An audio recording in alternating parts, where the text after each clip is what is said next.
Daniel Maximin, écrivain, originaire de la Guadeloupe. Alors, à propos de la communication digitale pour l'écrivain, c'est quelque chose d'un peu complexe et d'un peu difficile parce que l'écrivain s'affronte d'abord à la feuille avec un stylo, il y a un contact presque charnel, je dirais, sur le bureau, et c'est déjà un peu difficile d'être en contact avec une machine qui, elle, même si elle obéit, même si elle est rapide, elle permet une communication, nous met dans un monde qui est encore un monde virtuel, le monde de l'image. Le mot, la phrase, avant d'être dans nos têtes, deviennent images sur un écran.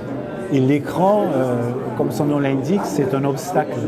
C'est quelque chose qui, dans les théories modernes et toute l'évolution, est fait pour aider la communication, mais on aide la communication avec, on pourrait dire, un mur qui s'appelle l'écran, même si ce mur a tous les avantages de pouvoir accepter tous les graffitis. En général, les murs s'opposent à ce qu'on écrive sur eux, et là, on a un mur qui est fait pour dire « écrivez ». Voilà.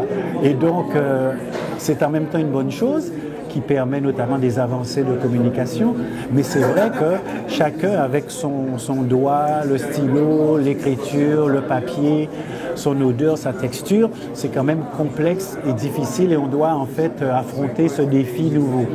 Donc il ne faut pas qu'on prenne le digital comme une panacée qui permet que des avantages, mais qu'on regarde aussi les inconvénients qu'il peut y avoir.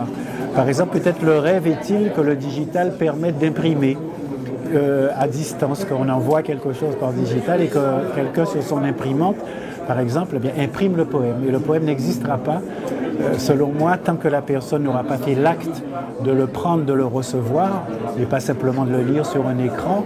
Et donc, par l'imprimante et ensuite la feuille de papier qu'il aura de son côté correspond à la feuille de papier d'en face de celui qui l'aura écrit dans la nuit, par exemple. Et le fait de tenir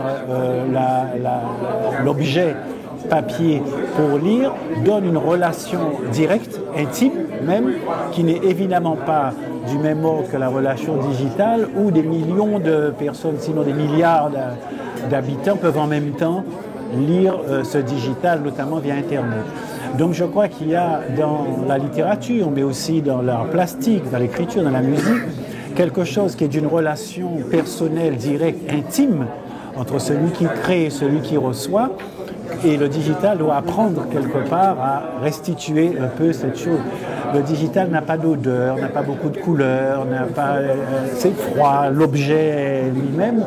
Et un objet comme celui-là ne peut pas remplacer, par exemple, une série de livres, les uns à côté des autres, qui attendent qu'on les ouvre, qu'on les manipule, qu'on trouve une page, qu'on les remue, etc. Voilà ce que je peux dire sur ce sujet, tout en reconnaissant la capacité de transmission rapide qu'il peut y avoir. Le rêve aussi, c'est d'imaginer celui ou celle qui en face reçoit le poème, reçoit le texte, reçoit la lecture. Et là aussi, le digital peut être une facilitation dans la mesure aujourd'hui, avec des choses comme Skype et tout ça, on a l'impression qu'on peut parler à distance et se voir.